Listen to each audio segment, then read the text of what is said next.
Can we just ask you one question before we let you go? It's on the front page of the Times today. Labour fears stumbling to third in the by-election. 50 Labour MPs have written to Starmer saying he should reverse the decision on blocking Andy Burnham from standing in that by-election.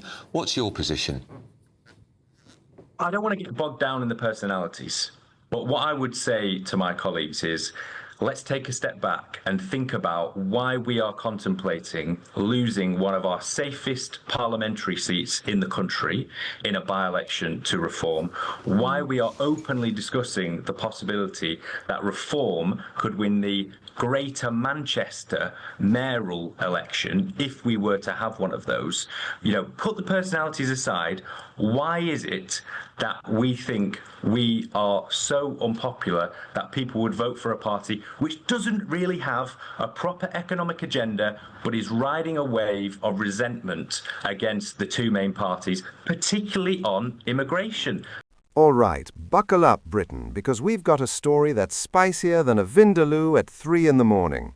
Sir Keir Starmer, the man who's supposedly steering the Labour ship through choppy waters, is currently being told by his own MPs to get his act together before one of the party's safest seats gets snatched by Reform UK.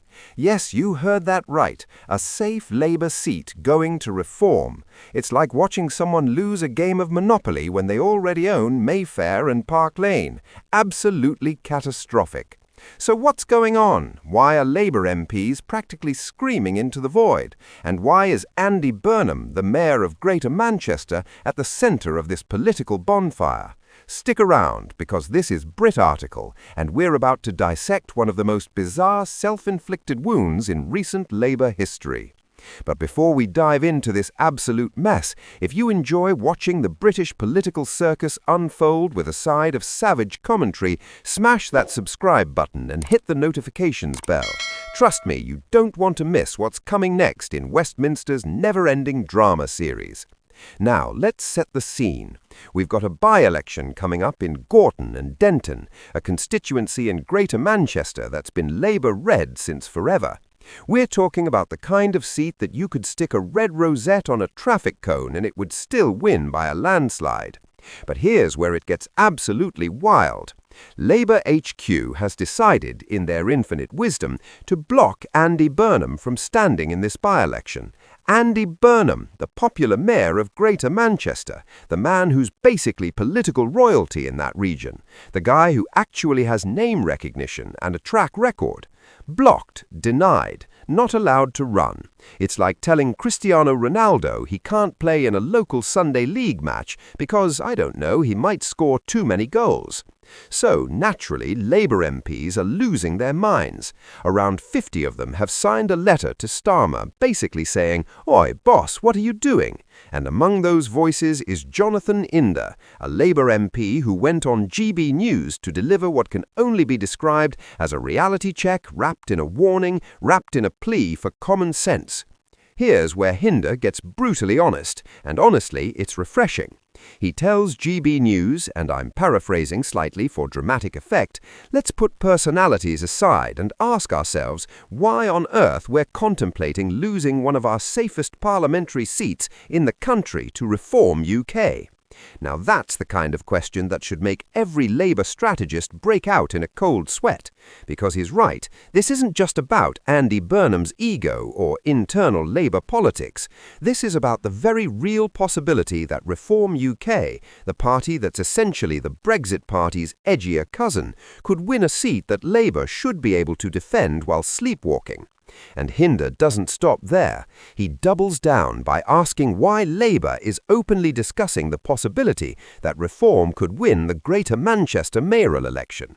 Think about that for a second. Greater Manchester, a Labour stronghold, potentially going to Reform. It's like finding out your nan suddenly joined TikTok and is doing dance challenges. Completely unexpected and deeply concerning. But here's where it gets even more interesting. Hinder points out that Reform doesn't even have a proper economic agenda. They're riding, and these are basically his words, a wave of resentment against the two main parties, particularly on immigration. So Labour is potentially losing to a party whose main selling point is basically, we're angry and we're not the other guys. That's not a political platform, that's a mood board. And yet it's working. Why? Because voters are frustrated. And when people are frustrated, they don't always make rational choices. They make emotional ones. Now, let's talk about the elephant in the room that Hinder actually had the guts to address: immigration and border control. He admits quite candidly that Labour is 18 months into government, and while there's been some good news on legal migration, people have the right to expect their government to control their borders. And as long as Labour doesn't do that effectively, people will keep reaching for other solutions, like Reform UK. It's political cause and effect, and Labour is seeming to learn this lesson the hard way. This is the bit where Labour is in a proper pickle. They can't out-reform reform on immigration without abandoning their own values, but they also can't ignore the issue without hemorrhaging voters. It's like being stuck between a rock and a hard place, except the rock is your principles and the hard place is electoral oblivion. Not an enviable position, I'll grant you that.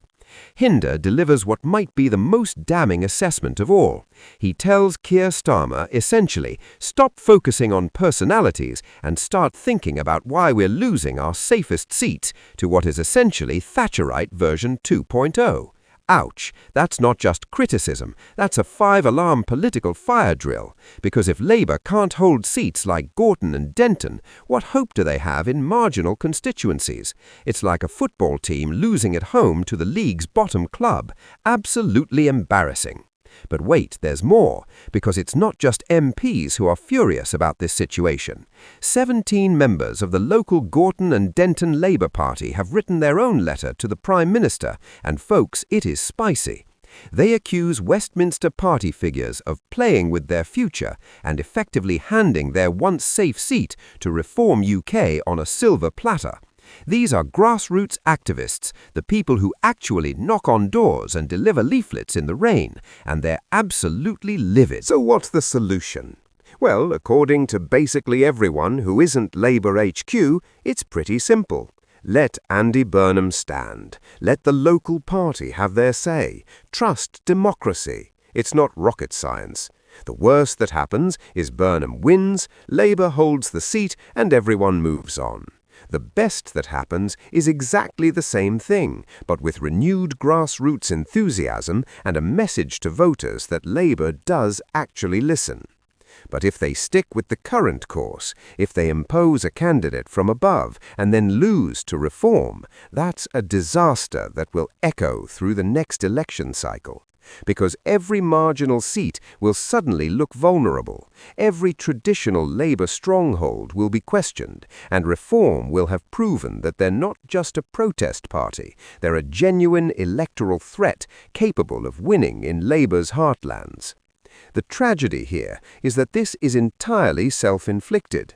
Nobody forced Labour to block Burnham. Nobody made them ignore local voices. This is a wound they've carved into their own flesh, and now they're surprised it's bleeding. Jonathan Hinder and those 50 MPs who signed that letter understand what's at stake. Those 17 local Labour members understand what's at stake. The question is, does Keir Starmer understand what's at stake? Does Labour HQ? Because right now, it looks like they're about to learn a very expensive lesson about the importance of respecting your own members, trusting local knowledge, and not taking safe seats for granted. Politics is brutal, and voters have long memories. If Labour treat them like children who can't be trusted to make the right choice, don't be surprised when those voters make the choice to support someone else entirely. This by-election in Gorton and Denton could be a turning point. It could be the moment Labour wakes up and realises they need to change course. Or it could be the first domino falling in a much larger collapse. Time will tell. But one thing's for sure, the eyes of British politics are watching Greater Manchester right now, and what happens there will send ripples across the entire country. And there you have it, folks. Labour potentially losing one of their safest seats because they decided to block their most popular candidate. You couldn't write better political drama if you tried. Thanks so much for watching Brit article. If you enjoyed this breakdown of Labour's spectacular own goal, give this video a thumbs up, share it with your politically obsessed mates, and I'll see you in the next one. Cheers!